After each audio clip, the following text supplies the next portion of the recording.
ఇక power star Pawan Kalyan చేతిలో ప్రస్తుతం 3 సినిమాలు ఉన్నాయి.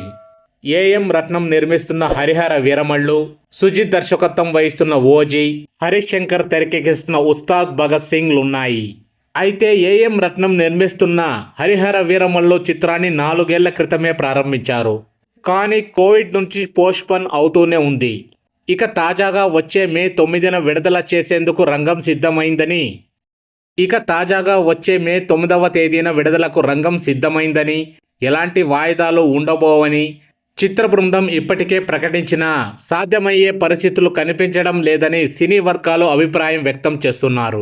ఇక పవన్ కళ్యాణ్కు సంబంధించిన కొన్ని సీన్లు ఇంకా అలాగే పెండింగ్లో ఉన్నాయని, ఆయన మరో వారం పాటు టైం ఇస్తే పూర్తి అవుతుందని సమాచారం.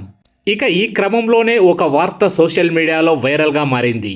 ఇక అదేమిటంటే, వచ్చే 4-5 రోజుల్లో పవన్ కళ్యాణ్ షూటింగ్లో పాల్గొంటారని, ఏకంగా 10 రోజుల పాటు టైం ఇచ్చారని, తన పార్ట్ మొత్తాన్ని పూర్తి చేశాకే బయటకు వస్తారని వార్తలు వినిపిస్తున్నాయి.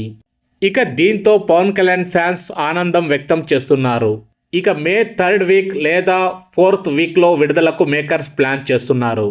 ఇక ఇదిలా ఉంటే, ఇక బ్యాడ్ న్యూస్ విషయానికి వస్తే, పవన్ కళ్యాణ్ ఫ్యాన్స్ 1000 కళ్ళతో ఎదురు చూస్తున్న చిత్రం ఓజీ. ఇక ఇప్పటికే 70% వరకు షూటింగ్ పూర్తి కాగా, పవన్ టైం ఇస్తే ఆ కాస్త కూడా ఫినిష్ చేసి ఈ ఏడాది విడుదల చేయాలని ఓజీ చిత్ర బృందం ప్లాన్ చేసింది. అయితే హరిహర వీరమల్లు పూర్తయిన తర్వాత ఓజీ షూటింగ్ పూర్తి చేయడానికి కనీసం 2-3 నెలల సమయం పడుతుంది. ఈ నేపథ్యంలోనే ఈ ఏడాది విడుదల ఉన్నట్టు కనిపించడం లేదని ఫ్యాన్స్ నిరాశ పడుతున్నారు. ఇక ఉస్తాద్ భగత్ సింగ్ సంగతి అయితే సరే, హరీష్ శంకర్కు ఆ దేవుడికే తెలియాలని సోషల్ మీడియా వేదికగా అభిమానులు తమ అభిప్రాయాలను వ్యక్తం చేస్తున్నారు.